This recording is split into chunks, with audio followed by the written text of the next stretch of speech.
Welcome to another episode of Progress, Potential, and Possibilities, discussions with fascinating people designing a better tomorrow for all of us. I'm your host, Ira Pastor. Welcome everybody again to another episode of our show, bringing you another really fascinating guest today involved in creating a better tomorrow. Today we have the honor of being joined by Dr. Asha George, who is Executive Director of the Bipartisan Commission on Biodefense, previously established in 2014 as the Blue Ribbon Study Panel on Biodefense, to assess gaps and provide recommendations to improve U.S. biodefense. And the panel determines where the United States is succeeding, where it's failing or falling short of addressing biologic attacks and emerging and re-emerging infectious diseases. Dr. George is a public health security professional whose research and programmatic emphasis has been practical, academic, and political. She served in the U.S. House of Representatives as a senior professional staffer and subcommittee staff director at the House Committee on Homeland Security in both the 110th and 111th Congress. She has worked for a variety of organizations, including government contractors, foundations, and nonprofits. As a contractor, she supported and worked with all federal departments, especially the Department of Homeland Security and the Department of Health and Human Services. Dr. George also served on active duty as a U.S. Army and as a military intelligence officer, as a paratrooper, and she is a decorated Desert Storm veteran. Dr. George holds a BA of Natural Sciences from Johns Hopkins, a Master's of Science in Public Health from the University of North Carolina at Chapel Hill in Parasitology and lab practice, and a doctorate in public health with a focus on public health policy and security preparedness from University of Hawaii at Manoa. She's also a graduate of the Harvard University National Preparedness Leadership Initiative. We're honored to have her with us today. Dr. Asha George, thank you so much for taking time to come on the show, and of course, thank you for your long service to the United States. Thank you. It's great having you with us today. I would really like to start off, as we typically do, Asha, by giving you the mic for a few minutes just to talk a little bit more about yourself. Can you take us back a little bit to the beginning in the sense of, when you got interested in some of these areas like parasitology, like public health, health in general, and a little bit of that early journey into military service? I think that'd be a great way to start things off here. Sure. Well, when I went to Johns Hopkins, as many students do, I was pre-med and thought I was going to go to medical school. But Hopkins has some courses that it offers during January, between the fall and spring semesters. And they called it January term. And during one of those terms, I took a class on public health, and my mind was completely blown. I realized that I'm the kind of person who looks at populations, or at least was interested in looking at the health of populations, the health of groups, not just the health of individuals. And so that put me on a path away from medical school and towards who knows what. But I wasn't 100% on board with public health just yet. But that perspective was so incredibly interesting to me. Around that same time, I also found myself interested in ROTC and what it had to offer on campus. A lot of the guys and a few of the gals in my class and in my dorm were in ROTC. And I actually let freshman year go, just sort of exploring and thinking about it, and then joined ROTC starting with my sophomore year. So I have to, I'll be honest, my military service thing was more, I didn't go into it with like this strong, passion. I want to serve my country. It was more like, hey, this is an interesting thing. I like these people. I like what they are about, and they're doing this, and it looks like a good thing to do. So I wound up doing that. So I was pursuing both of these interests while I remained at Johns Hopkins. And then as time went by, I decided I wanted to go on active duty. So I finished up and went to the University of North Carolina at Chapel Hill for my master's, as you know, in the science of public health. And at that time, I said, well, this is crazy. I shouldn't just go into anything in the United States Army. I have a bachelor's in natural sciences. I have a master's in public health. I should go into the medical corps. That sounds like a good plan. So I called up the Department of Army and said, hey, I'm getting a master's before you brought me on active duty. I think I should be in medical service corps. And the guy I called said, I have your file right here in my hand. I'm going to go put it on this other pile. And you're going to get into medical service corps. You might be in the reserves, not on active duty, but that's where you're going to go. So I said, great, that's wonderful. I think that's what I should do. And a few months later, a friend of mine who was a year behind me in school at Hopkins called me and said, Asha, I saw your name on a list. You're going into field artillery. And I said, what? How did that happen? That works. But, the needs of the Army are the needs of the Army, and they needed somebody to go into field artillery. And so that's what I was going to do. About 2 weeks before I was supposed to go out to Fort Sill, Oklahoma, I got a call again. This time they were calling me, Department of Army, saying, hey, listen, you're in this program where you go 4 years in combat arms, and then after that you go into something else. In your case, you're going into field artillery, and then 4 years later you're going to go into military intelligence. And I said, okay. And they said, the thing is, we did not bring in enough lieutenants into military intelligence. So do you want to skip this field artillery thing and just go straight into military intelligence? And I said, I have a master's of science in public health. I should be going into medical service corps. I mean, I wasn't trying to push back against the Army so much as I thought, how does this make any sense? But they said, well, we can't do anything about that. You're in this program. This is the only thing we can offer you. So I thought about it, and then I said, yeah, okay, I'm going to go into military intelligence. And so that's how I tripped into military intelligence. But while I was there and getting my officer basic course done after I finished my master's, and then when I went on active duty, I became more and more interested in the biological threat. We knew that Iraq and other countries had biological weapons, or suspected that they had biological weapons. And, it's natural, right? I have a background now that makes me interested in infectious diseases and groups, how those things affect groups. And the United States military is a group. So I was interested. But here's the thing. All of that stuff to do with what they call medical intelligence actually is back in the medical service corps. It was not over in military intelligence. So I was still kind of, stuck until we went to Desert Storm. When we went to Desert Storm, my battalion commander said, you have an MSPH. You're the only person here in our battalion with such a background. I need you to look into the anthrax vaccine they want us to take. I want you to look into, sort of the community health setting that we were in, because we were deployed for, 6 to 9 months, depending on who you were and what you were doing. And that's a long time to be sitting in a place without the kind of infrastructure we have here in the United States. You know, you're sitting in the sand, you're out in tents. So he wanted me to look into all of that. And of course, so I did. But then I too, myself, was personally affected by just even being there. I, you know, took all the shots. I read all the inserts. I had to set an example for my soldiers. I took the anti-nerve agent pills. I walked around with the, you know, full protective overgarments.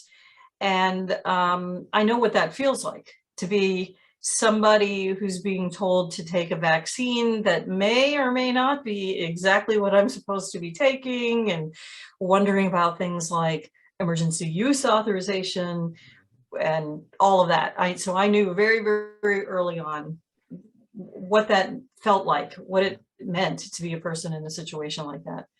But what really solidified it for me in terms of going into a field that addresses the biological threat, no matter what that threat is, was one night we had a scud alert.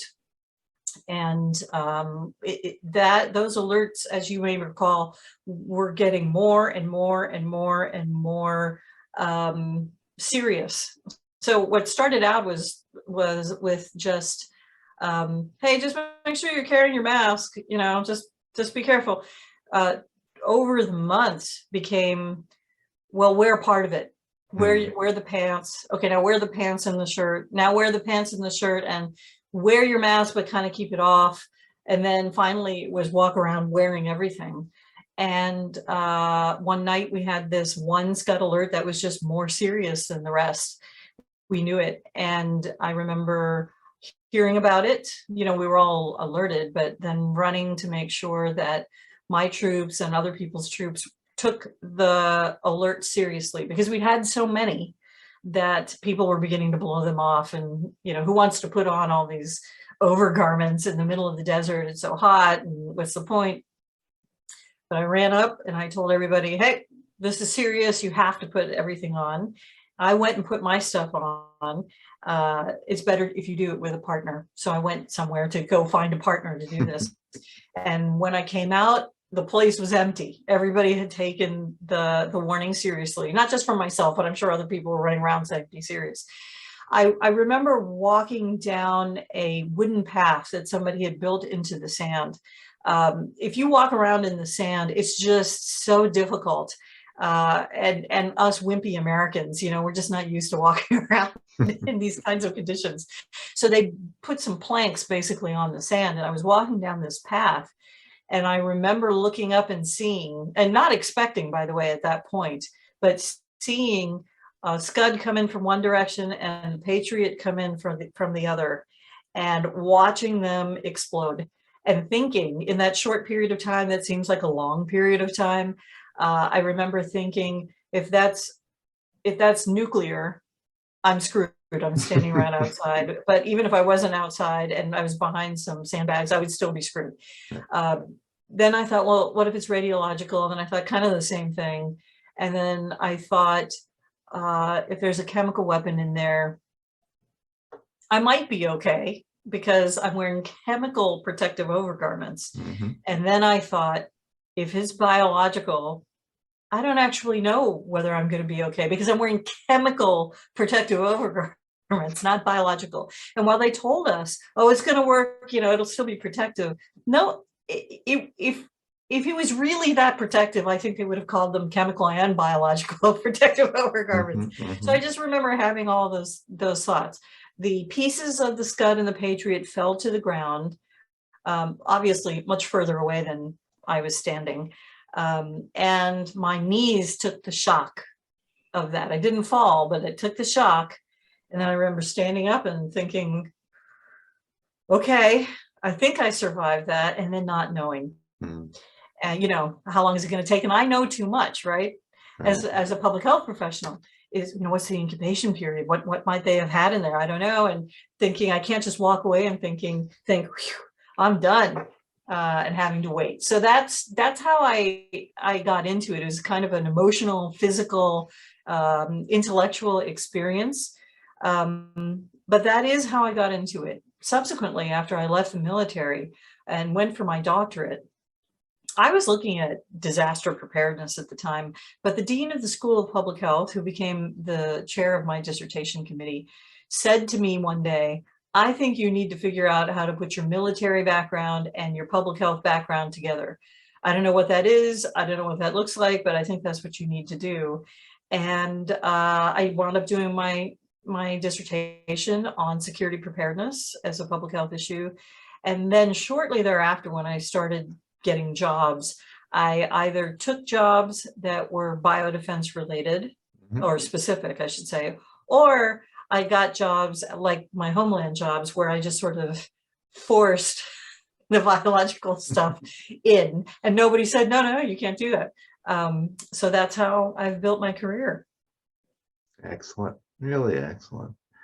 And you know, before we get into some of the items with the bipartisan commission, I had a chance to sort of look through several of your publications over the last couple of decades that you've written on a range of themes that are really so pertinent and relevant to what is going on now. And I thought just we could highlight a few of these as we get move towards the commission and some of the themes you touch on. One of these was in the Minnesota Journal of Law, Science, and Technology back in 2006, where you wrote a paper entitled "The Public Health Tesseract: Managing the Multiplicative Threat," where you sort of talk about the fact that we have these population health issues. We got obesity, we may have tuberculosis, we may have bioterrorism, and we sort of put them in their own little silos, and we don't think about the complexity, or as you talk, the multiplicative threat. And as we know, sort of now in COVID, that COVID's nasty, and if we're overweight, it can be worse, and we have to think about all the other sort of chronic health conditions associated with long COVID. And so talk a little bit about multiplicative threats, if you would. Yeah, so I think you're thinking exactly the way I was thinking at the time, that these threats, these diseases, they don't affect the human body or the human population just sort of individually, serially, separately. You get one thing, you get another thing. It's not just twice as bad. It's usually like 5 times as bad if you get 2 things at once. And then, as you said, to underlying conditions, to obesity, diabetes, but all different kinds of things. It doesn't just have to be on the negative side of life, especially as we're getting more and more into genetic understanding of ourselves and our body. We're just predisposed to some things, and then along comes a disease, and then along comes another thing, and suddenly you've gone from being what you thought was a relatively healthy person to somebody who's down for the count in a hospital somewhere, with all of these things happening at once. Organ failure, and you're hacking up a lung, and you can't stop crying, your eyes are tearing, and they don't know what to do. Your heart's affected, your lungs are affected, your GI system is affected. That is what I meant at the time. Now I'll say, bringing it into current day, it's not just multiplicative for you as an individual, or me as an individual, or the two of us as part of some population. It's also multiplicative when you come to understand the policy environment and today's threat environment. So, for example, or a very specific example, look at what's happened with COVID and the other 4 or 5 pandemics that are going on, including most recently monkeypox. We've drawn down on so many of our resources having to do with healthcare and public health. People are exhausted. People have been in hospitals as healthcare workers, trying to help people for 2+ years now, and they haven't gotten a break, and they're totally burned out, and they're exhausted. And here comes another thing. Here comes hepatitis, and we can't seem to do anything about that. Here comes whatever, we can't seem to do anything about that. Then we have monkeypox on top of that. Let's look at our stockpile. So, this administration has decided to release the smallpox vaccine that we had in the stockpile. We had it let's send it out. That's what they thought. Okay, we're not going to evaluate the policy necessarily right now, but that's what they decided to do. Get that out to high risk areas, and let's order some more, and we'll bring some more in. Okay, all sounds like a really good plan, except when you look at what already had been happening with the stockpile, with high risk areas, high risk for whatever, high population areas. Now we're layering on something else. And my big concern is that it's all just sort of expanding and multiplying. It's growing. It's a huge problem that's just growing and growing. And while this is happening, our enemies understand what's happening with us because it's happening with them too. So it's easy, right? It's easy for them to get to understand. But look at the position we're in now. We have taken smallpox vaccine out of the stockpile. We've sent it to high risk areas. We have not yet gotten everything back, right? Our orders have not come in. Yep. And we have populations that are weakened by COVID and any number of other diseases.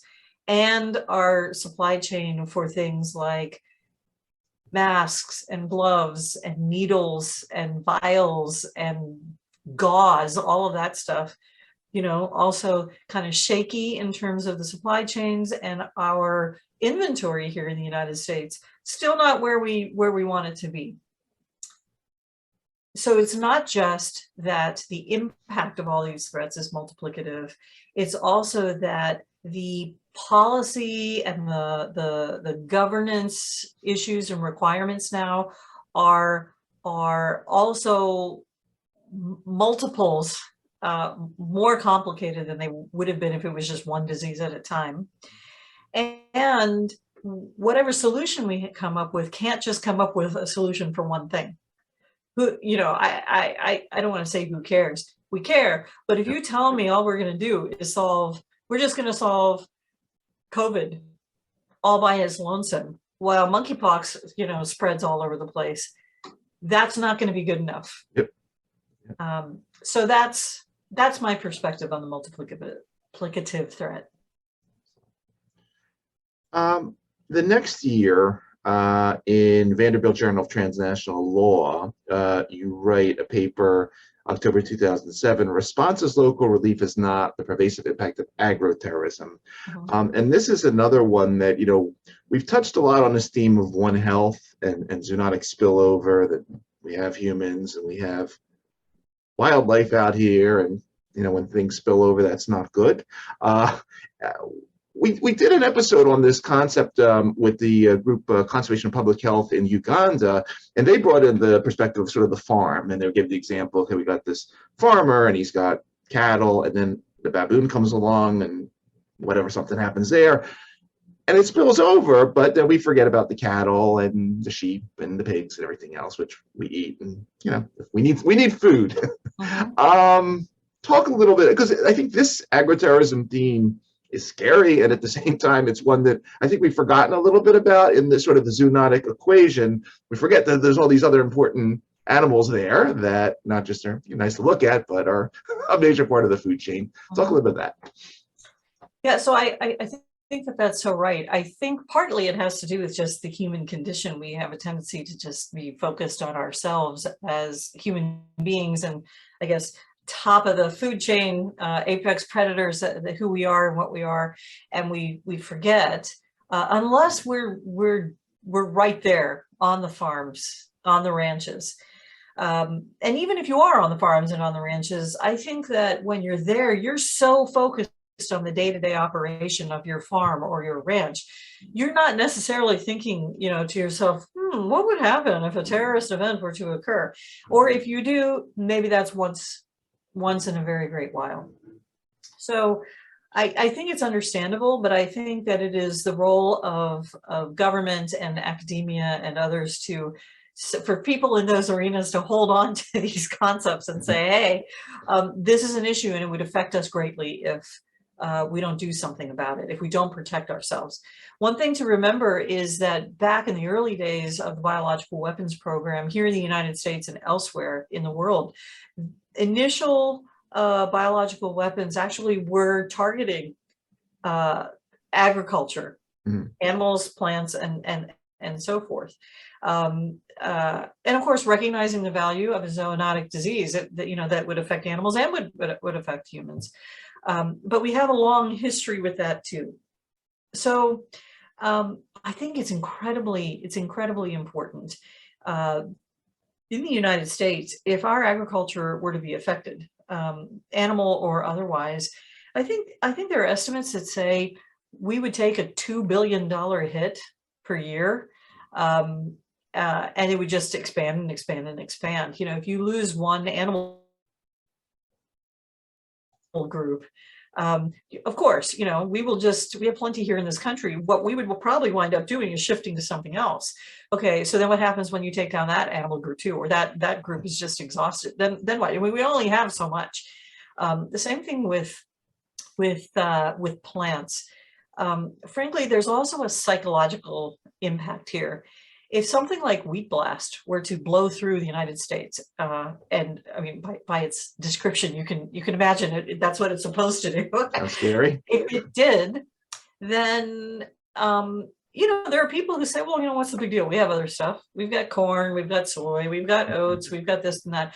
Okay, but imagine the psychological impact of not having cereal, not having bread, particularly bread on the shelves, not being able to buy flour, not being able to do any of those things that beer, by the way, you know, what happens if we hit barley, right? You know, what happens if we hit the hops? These are not, it sounds silly at first, but the psychological impact on the population would be enormous. Our dependence on agriculture is as it should be. It's massive. But I think you're right. We have a tendency to sort of make it second or, you know, 15th priority.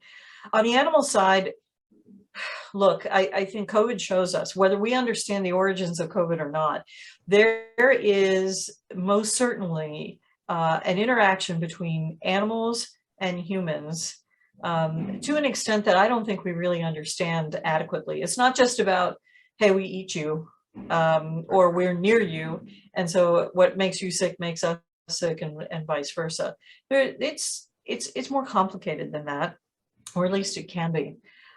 So I think at this point in time, there are a lot of people who do understand the notion now of zoonotic disease, what that is, how it occurs. But I don't think there are a lot of people who understand how to break that cycle, how to protect one population or the other population from the diseases that you know, affect each other. How can we, without resorting to culling or something? You know, we have avian influenza in the country now. We're killing chickens. This is, you know, after all these centuries, this is the best we can do. We need to come up with a way that we can say, okay, avian influenza is here in the United States. We need to take some sort of protective action so we human beings don't get avian influenza, and so that we can not kill all these animals subsequently in some attempt to try and control the disease. I think we need to do better in that regard. Asha, one other article, and then we'll get into the committee. But I just wanted to ask you, 2019, March of 2019, Frontiers Bioengineering and Biotechnology write the national security implications for cyber biosecurity, talking about sort of the convergence of these really advanced domains, and I guess, you know, this is something that can encompass lots of stuff, whether that's, you know, hacking the bio level 4 laboratories or the Ebola spills on the floor, or whether it's, you know, somebody working in their garage and ordering whatever, some nasty thing from the dark web. Talk a little bit about this theme of biosecurity, if you would. It's cyber biosecurity. Cyber biosecurity, yeah. You know, it's a relatively new arena. I think it was even just named, identified as an arena a few years ago by Randy Murch, who is former FBI, and I think currently working for Virginia Tech University on faculty. It started, I think, as just thinking about how we put so many things up in the cloud and on our computers. We don't just study something on, looking through a microscope and write something in a notebook anymore. Everything is going digital to the greatest extent possible, and there are good reasons for that. But that it started out as that, like, well, so anything that's been digital, anything that's electronic in that way, well, we have to understand that there could be a cyber hacking situation or intentional destruction of those kinds of records.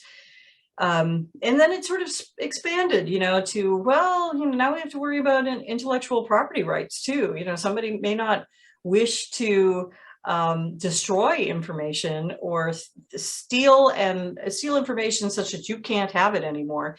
They might just want to sort of zoom in, take a look at what you've got, and then zoom right back out, and then replicate what you're doing. Which has huge implications economically. We, the United States, don't believe that that kind of intellectual property should just be floating around everywhere. It's not good for companies. It's not good for society. But now, when I was talking about conversions, yes, that stuff is in there too. But I'm thinking about, look, let's use a different set. Biology and chemistry are converging and becoming the same thing. Mm-hmm. Previously, calculus, mathematics, physics, and engineering were also converging, such that the highest level equations to explain things were the same across all of those different but somewhat related domains. So now, sort of move over back to cyber and biology. First of all, there's a convergence in terms of combining things.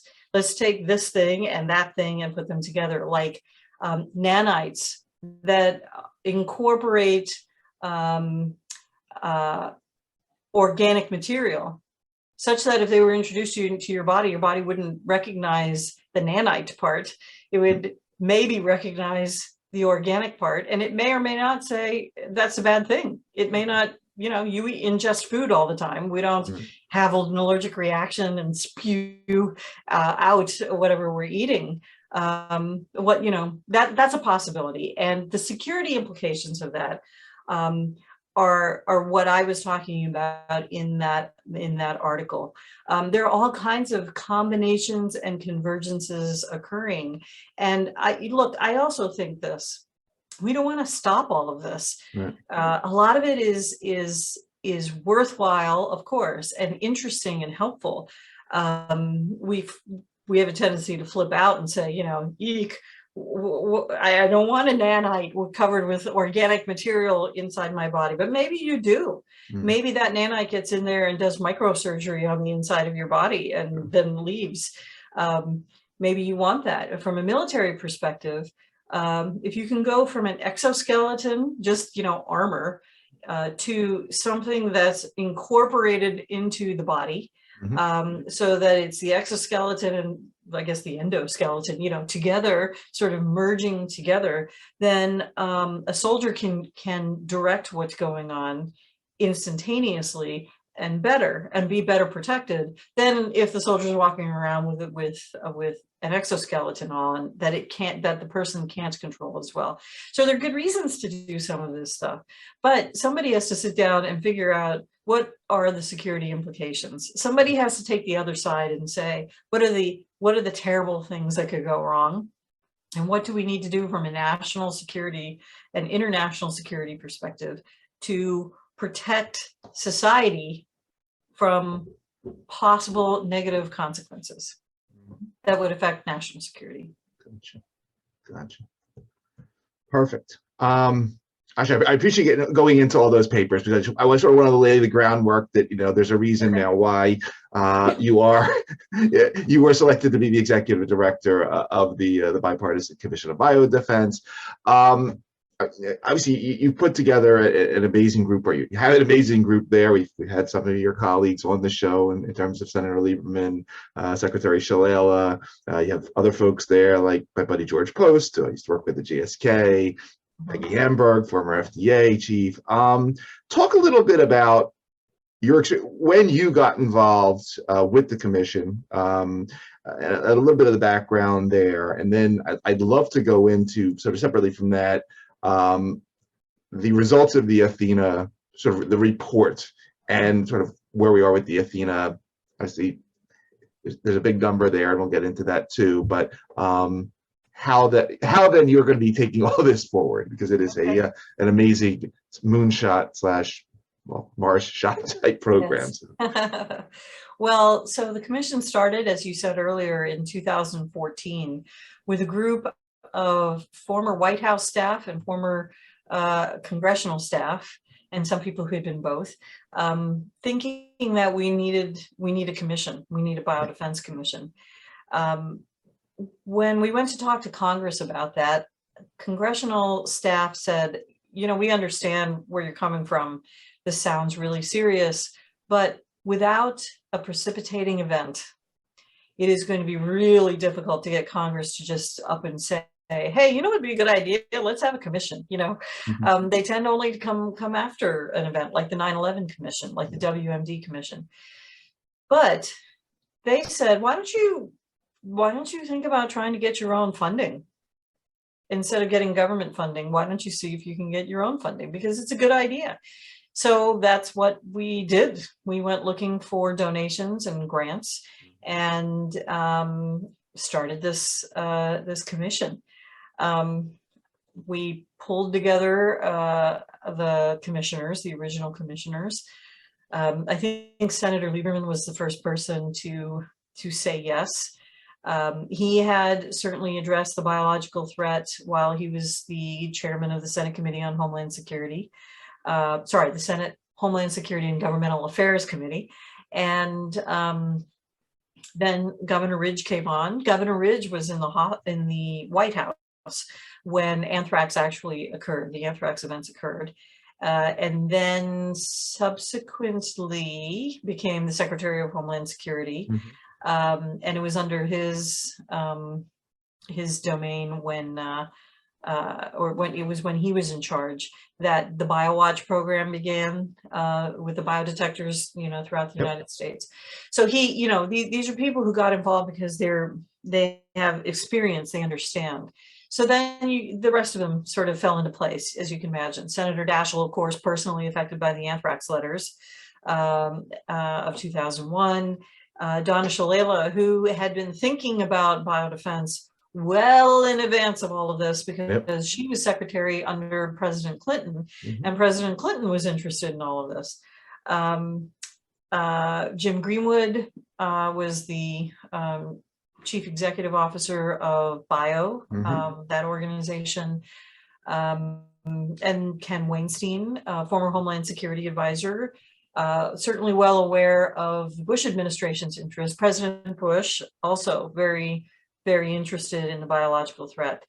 So we had this team, and we had a few staff working part-time. And when I say part-time, I mean on our own time, to staff these meetings and bring things together. At the end of 2015, we produced our first report, the Blueprint on Biodefense, which has 33 recommendations and 88 action items that address a whole panoply of things across the federal government, and with directions and or recommendations to Congress and to the White House and to whomever, to address and improve those things. That report really looks at the entire, or tried to look at the entire spectrum of biodefense activities, going from prevention and deterrence to preparedness, and then detection, then response, attribution, recovery, and mitigation. But at the time, and even now, I would say, when you write a report in Washington, D.C., unless you have something that's as desired as the report of the 9/11 Commission, which is, 3 inches wide and 4-point font in a book, you cannot produce a tome and expect Congress or the White House or anybody else to have the time to flip through everything and look at every little recommendation you make. You just can't. So the commissioner said, look, we need to have a relatively thin report that we know people will look at. And so we picked the most problematic issues and the things that were of greatest interest and concern to the commissioners, and that's what we addressed in the Blueprint for Biodefense. So we addressed who should be in charge, which was at the time we thought should have been the Vice President of the United States because it's so broad-ranging. Mm-hmm. We made a recommendation that there should be a national biodefense strategy. We talked about the intelligence community. We talked a little bit about the Department of Defense. We talked a lot about the Department of Health and Human Services. We do get at the One Health issue. We talked about what the State Department should be doing, and so forth. But we acknowledged then, as I am acknowledging with you now, that it didn't address every possible thing. It just could not. Sure. So having put out that report, subsequently, we did and continue to do other reports in an attempt to go after all these other areas that we couldn't go into in such great depth back with the blueprint. So I would say around 2018, Senator Lieberman came up with an idea. He had been reading about pandemic influenza, or just influenza in general, mm-hmm. and the attempt by NIH and DARPA and others to create a universal vaccine. Yep. So that we weren't guessing every year about next year's, combo of influenza strains, and then trying to create a vaccine sort of starting in advance, and then sometimes, it works, and then sometimes it doesn't, and that whole thing. They've been trying for some time now to get a universal vaccine, to figure out how we can do that. So he was thinking about that, and in discussing that with the other commissioners and with the staff, he started thinking about, and we started thinking about, what we were calling a Manhattan Project for biodefense. But we got away from the Manhattan Project title pretty quickly, because although everybody knows what a Manhattan Project is, like immediately they know what that means. At the same time, it has that negative connotation. The Manhattan Project was about creating a nuclear weapon, and we are not talking about creating a biological weapon. So that switched to the Apollo program, which is more positive, yep. and also that people understand. But the Apollo program for biodefense and the Athena Agenda that goes with it was about being able to create a grand program, a grand project, if you will, like going to the moon, like mapping out the human genome, like any number of other grand projects that we've engaged in. But doing that for biodefense, mm-hmm. and saying, we know there are going to be more pandemics. We're never going to be rid of them. And in fact, we're only seeing them come by more and more frequently. And also understanding that if you make an investment and you bring together a bunch of really great people and you say, go forward and do great things, and you've got some time to really address it, and you don't have to worry about funding every 32 seconds, and you involve the international community, and you make sure that the military is somehow involved, and if you make sure that Congress is working with the administration and the administration is working with Congress, you can accomplish these great and amazing things. And we thought we could do that with the Apollo program for biodefense. So in that report, we outlined 15 areas, science and technology areas that we think we need to pursue. We identified success factors like the ones I just listed, public-private partnerships, military involvement, high-level White House involvement, congressional support, and so forth. And we released that. But I have to say, I was not, while I thought it was a great report, and it was taken up by the Biden administration, and Congress was very much interested in it as well, I did not think that it had the kind of specificity for our recommendations, and for those 15 areas in particular, that you would have seen in our other reports. I thought we needed to go just that extra step and really dig deeper. Not just because I thought that, but also because Congress, when we went to talk to them about it, said, this is really interesting, but the recommendations you're making, we think you need to look into it some more, or we need some more help, depending on who you were talking about. So that's what the Athena Agenda is. The Athena Agenda is specific to the Apollo program for biodefense. But the recommendations you see, we take those 15 technology areas and we added more specific targeted recommendations in each one of those areas, so that Congress in particular would be better able to pick up those recommendations and implement them in and amongst all of the various committees that might be involved in such an effort. And we also wanted to add a little bit more specificity to help the White House. The White House took many of our recommendations and put them into the the American Pandemic Preparedness Plan. They issued a plan. Now they're implementing the plan. And, we live in a great country, Ira, where you can write a report and people are interested in our government, in our highest and lowest levels of government. They're interested in, I thought we had an opportunity to help them, and the commissioners agreed. And so that's what the Athena Agenda is about. But as you sort of implied earlier in your question, it's an enormous endeavor, and it's got a price tag. Yep. The commission believes that it will take $10 billion a year every year for 10 years, which comes up to $100 billion. And I think that's shooting pretty low, pretty minimally. But that is what we think.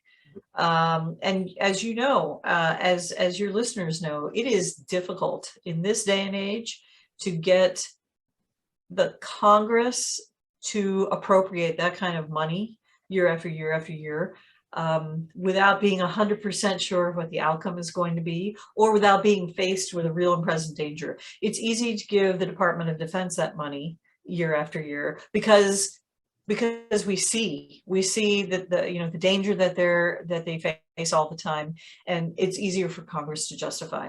On the other side, it's also really difficult for the president to, in their budget request, put in that kind of money for any kind of program. So understanding that, we get that, but we're neither the White House nor Congress, and we did an estimate on how much we thought it was going to cost, and this is what it is. I don't think it's beyond beyond our ability as a nation to invest in. And frankly, I have to say, when we look at how much money we waste on responding to things after the fact, when we know that preparedness in the end winds up being cheaper than responding after the fact, there's a pretty clear argument to be made for making this kind of investment. If we can take pandemics off the plate entirely when it comes to the threat, if we could do that for all of humanity for the rest of time, $10 billion a year for 10 measly years is not that big a deal. But you'd have to be looking forward, and you'd have to be thinking about the future instead of endlessly responding to the present. And and I know that's a really hard thing to do, especially when you're struggling with diseases like COVID and monkeypox and hepatitis and whatever else, Ebola still, that are killing people right now. Yep, I hear that. Well, I guess the question, so you have experience on, sort of in the Beltway and on Capitol Hill, and dealing with ultimately what it would take to come up with $100 billion at some point. And I won't get into all that because that's just a whole other specialized area. But what I would love to hear, and just, future looking here for a minute, because you mentioned the sort of the NIH, DARPA research and universal flu vaccines and all that. If I showed up tomorrow and I gave you $100 billion, I don't have, but if I did, it fell out of the sky or whatever. Asha, where do you think something like this would happen? Would this be an NIH initiative? Would this be a DARPA style initiative? I know, we've had DARPA NIH get some, and they do things very differently in terms of how they approach doing research. Is this public sector, private sector, public-private partnership? How do you think, I give you the $100 billion, what sort of happens next in this scenario? Well, it's an interesting scenario, because if you, as a private person, were to come and say, here, I have $100 billion, we couldn't take that money and stick it into the government, right? If it materialized in the Treasury. Okay, so if it materialized, okay. So if it materialized, or let's say there's money from the private sector and there's money from the public sector. Just down somewhere. Yeah, let's do that. Look, it would have to be done in an unusual way. Right now, I like that. Right now, when we do our budget requests and we have our appropriations, everybody has to fund things we're back to the silos we were talking about earlier. Right. They have to fund them in silos. So somebody has to fund armed services, appropriations has to fund the armed services. Somebody else is over here doing health, education, labor, and pensions, and so forth. And that's fine. And we've done spectacularly well as a country going forward with that way. So DOD, DARPA is doing its own thing. NIH, CDC, whoever, also doing their own thing. But for something like this, if you're going to do it, you have to have a different model. You have to have one in which the White House takes a significant role and says, this shall be done. And I don't mean somebody working on the National Security Council staff. I mean the President of the United States says this has to get done. And this is my person who's going to make sure that it's going to get done. A few times with these grand projects, it has been the Vice President of the United States. It doesn't have to be, obviously, but there needs to be a person who's got the imprimatur of the president, who's in the meetings and sort of cracking the whip. You need that. And then you're going to need these different federal agencies coming together and saying, we're going to work on this together. You're going to need the private sector to come on board. Academia is going to have to contribute. Non-governmental organizations probably are going to have to contribute.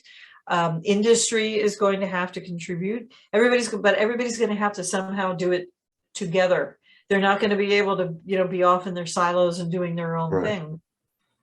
Now, I grant, of course, there will probably be, I imagine there would be assignments. Like, okay, you, DARPA, you do this, while we, NIH, over here are doing this other thing. If not, the two of us are going to do exactly the same thing and compete with each other, or not even realize the other person or the other organization is working on this stuff.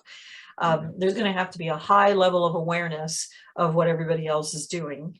And then look, there has to be a management part of this. Somebody's going to have to manage the process. And by that, I mean, we need, Gantt charts and accountability and people who are watching to see what's going on. You want appropriations to say, yeah, we're going to appropriate over the long term, but we are watching. Congress is watching to see how far you've come, and you're going to have to come and report to us. Same thing from the White House side, like, we got to keep things moving. You're going to have to come up here and brief us and make sure, that we're on task.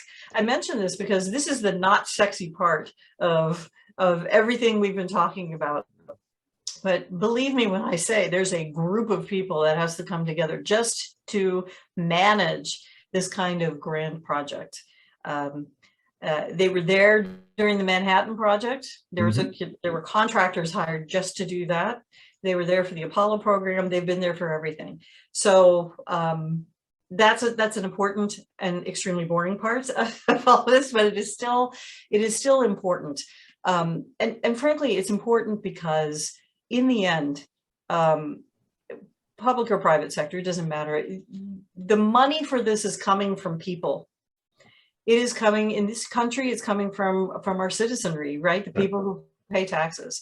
Yep. And even if you're a private person, contributing a whole bunch, it's still your money. You're still an individual who has a whole bunch of money. There has to be a level of accountability back to the citizenry. And it's accountability of the entire government and the private sector, everybody together working on something like this. I think, the example of the Apollo program is a really good one. The public knew all about that. It knew what was happening. It knew what was going on. Did it know the classified stuff? No, it didn't. It did not know. Nobody needed to know that. But they captured, the hearts and minds of everybody, down to little kids. We're going to the moon. We're going to the moon. We're doing this. We're going to the moon. And I think that would be a critical component as well. If we're going to do it, there has to be that accountability, and the public has to be engaged and understand what's happening. Yeah, and I think that's such an important point. And one of the reasons I brought that up,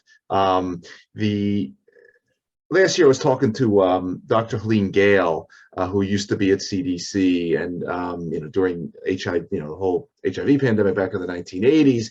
And I asked her a question at the time, was like, what made HIV a moonshot in a sense? What took it from $100 million issue to $100 billion issue? And her thing was that the people that were the face of HIV became the face of the movement, and it built from that.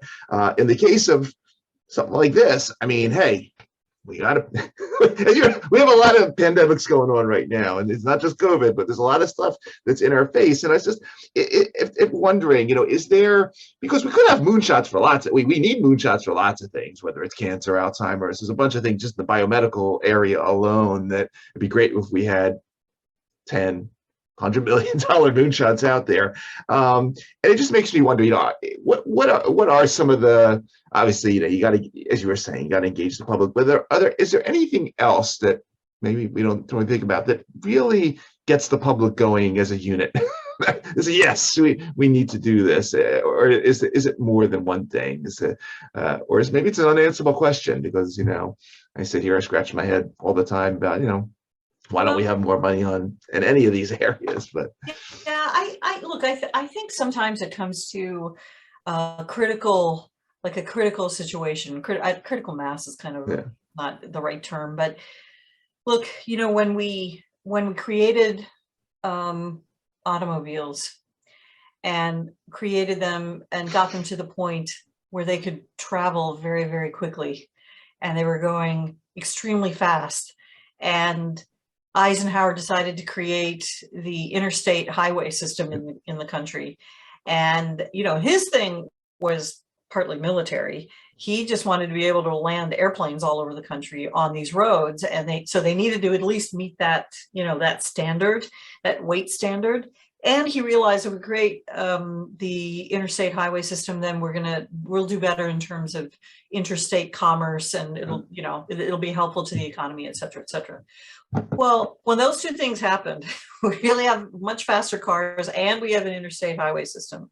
Suddenly we have car crashes and people are dying all over the place. And look, it wasn't the president of the United States who said, you know what we need? I think we could benefit from paramedics. I don't know. I think that'd be a good idea. That's not what happened. What happened was the public started to say, hey, we need to have some kind of group, some people, somebody who we can come out and immediately render care to people who are in these car crashes and get them off to a hospital. And that was the beginning of the EMS movement and paramedics and such. And that's why to this day, federal oversight for paramedics is over with the Department of Transportation. It is not with the Department of Health and Human Services. It's because of this early history that, it started out having something to do with transportation and crashes and that kind of thing. But, the public became engaged and understood. But look, it doesn't have to be about the public either. The way things happen, the way we got 911, the 911 calling system in the United States, people had been going up to Congress all the time and saying, hey, look, we need a 911 system or whatever they were calling it. And Congress kept saying, we don't need it. And then one day, the story goes that there were 3 members of Congress standing outside on the steps of the Capitol taking pictures, for something. And one of them fell over with a heart attack. And the other 2 said, call somebody. And there was nobody to call. They're standing around. The Capitol Police came running out, trying to render aid or whatever. And they became like convinced, well, gosh, okay, I guess now we understand why we need this system. So personal involvement, I guess, is the commonality between those 2 stories. It became personal to the public. It became personal to these members of Congress. There are other things that are personal to the president, to the vice president of the United States as well. And that's how things get moving. You talk about HIV/AIDS. There's a hugely personal aspect to that. And so many people who got involved because they were either affected personally, or they knew people who were affected personally, or frankly, they couldn't stand how other people were being affected by this and how they did not think that the government was doing enough. But there was a huge emotional piece of it. Right. I think that if COVID had been worse, I think you'd be seeing the public much more involved and making greater demands. When Zika was coming through, people were so involved with that. And it's just, we are lucky that we did not have more children in the United States or our territories that were affected by Zika. Let me tell you something. If that disease, that virus had settled on the United States the way it had settled in South America when it first started, people would be out of their minds because of the value we place on children, and the idea that little babies would be affected by a disease that we could do nothing, that we were not going to do anything about. I think you would have seen it. So that's what I think. I think that, look, if we're going to go forward with an Apollo program for biodefense, it's not just, our commission writes a report or 2 and we go talk about it with high-level folks in the government. We're going to have to engage the public, or the government's going to have to, if it's going to go forward with this. But the thing is, everybody understands these issues, right? Everybody understands COVID. Nobody wants it around anymore. That should be enough. All the people that have experienced so much loss due to these other diseases, hepatitis and typhoid and cholera and smallpox back in the day, monkeypox now. Look, the emotional reaction throughout this country when we read in the papers that polio virus has been discovered back in New York, people are flipping out all over the place. Polio here, so I think that has to be harnessed somehow and connected with this program, because if it is, I think it would move forward. Absolutely. Last thing, Asha, while I have you, and I really appreciate your time today. Sure. Anything else coming up, or things that I missed that you may want to mention, whether happened in 2022, or please, I tried to touch on all the a range of things, but if there's anything else that I missed, please take the floor Well, on the way out.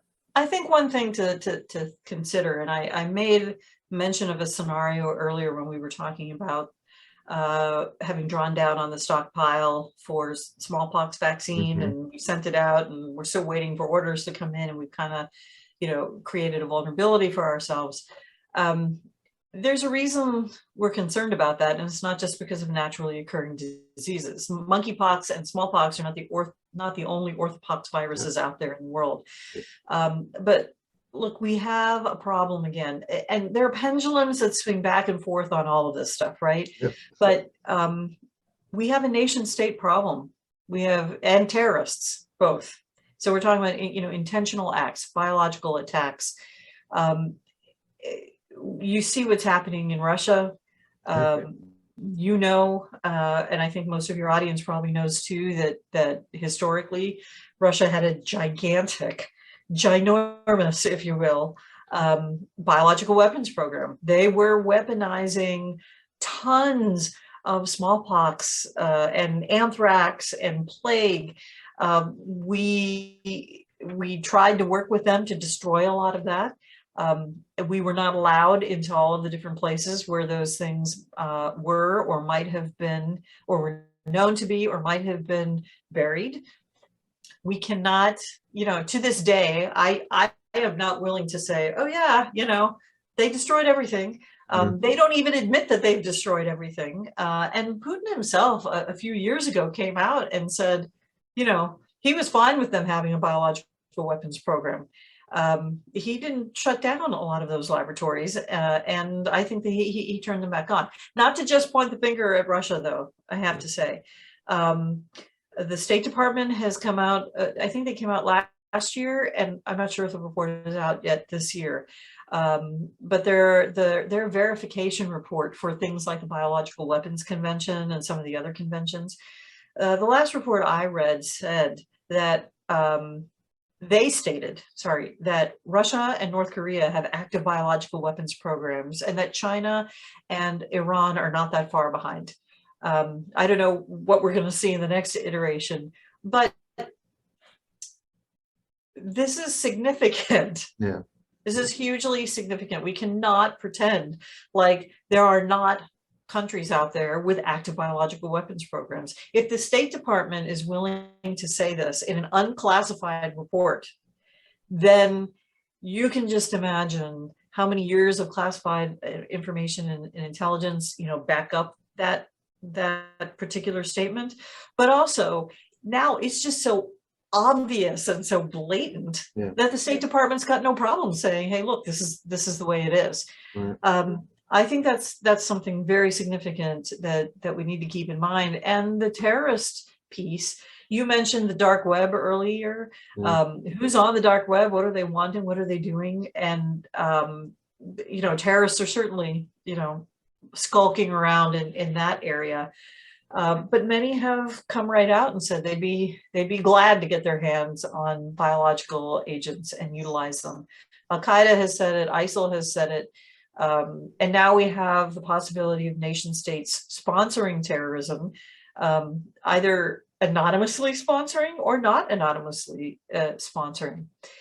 So it's not just the State Department that's taking this seriously. The Department of Defense, our Department of Defense, has engaged in a biodefense posture review, similar to their usual defense posture review, but the chairman of the Joint Chiefs ordered that this be done.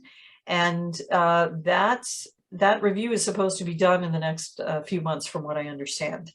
Not to scare your audience or scare anybody, but simply to say that the biological threats that are affecting the nation now are the three that you mentioned: naturally occurring, accidentally released, and intentionally introduced.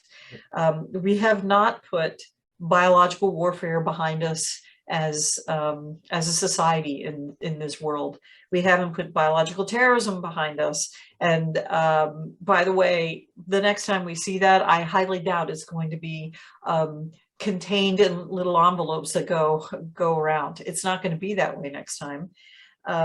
We still have problems with laboratory accidents, questions about what's going on with COVID and whether that was released from a lab. Okay, that's one thing. But we, even here in the United States, we're still having issues with laboratory accidents with some of these high-level agents.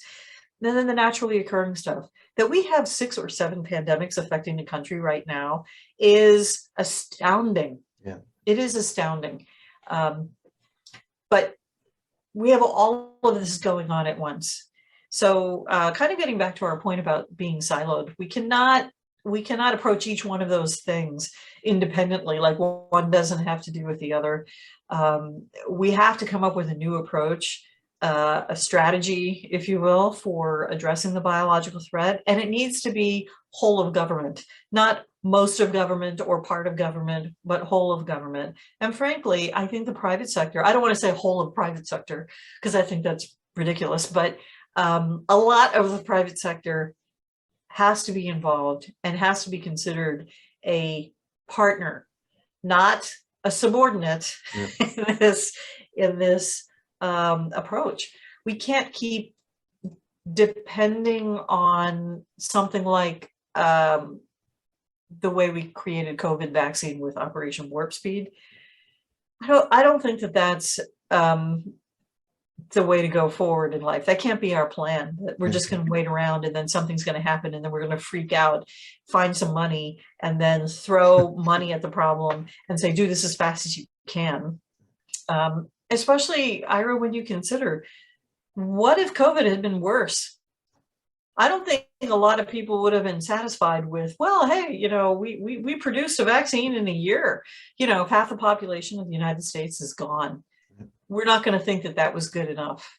So, yeah, I don't want to end on a downer, but I have to say, I do think, one of the reasons that I'm involved in this, and I think one of the reasons that our commissioners stay involved in this is that we do think that we can make progress, that the country, that the world can make progress and address these issues and reduce the threat to at least a more manageable level. Disease is always going to be with us. And unlike things like nuclear and chemical weapons, even if we all somehow made sure that none of us were going to get involved on the weapons side of life, we will still have disease that we're going to deal with. It's just part of being on planet Earth. So if we know that, I think we can do something about it and we can get ahead of the threat, at least some of the threats, and we can be prepared for the things that we can't get ahead of and that we can't eliminate. We can do it. We've done it many, many, many times before with other things. And I have to say, if we can go to the moon and if we can go to Mars, and if we can get all the way out to Pluto, and we can be doing all the many things that we're doing, we can do this too. We just have to focus on it and be supportive of it. We have to do it. Absolutely. Yeah, no, it's no, I appreciate it. It's a sobering message, but yeah, thank you. Thank you for ending on that uptone, because I fully agree with you, and honestly, I'm happy to see that that you're leading this initiative, Asha, really, and it is just it's an amazing program. I'm really wishing, I do wish that $100 billion fell from the sky tomorrow, and we can start moving on all these fronts and break down these silos and get this stuff done. But I really appreciate you spending time walking us through this and showing sort of the scope of what's in front of us and what's possible. So no, really, really impressive. For everybody that is going to be listening to this particular episode of the show across the various podcast networks or watching on our YouTube channel, again, you're spending time with Dr. Asha George, Executive Director, Bipartisan Commission on Biodefense. Asha, again, I want to thank you for taking the time out of your schedule to come talk to us for a little while about all these issues. Obviously, thank you for everything you've been doing, and obviously your long service to the United States. And as we say on this show, thanks for helping to create a better tomorrow through what you're doing and what you're proposing. It's something we really need. And just as I said, I'm rooting you and the committee on to get this done and moving forward. Just really, really great story, and I appreciate you telling it to us. Thank you. Thanks so much.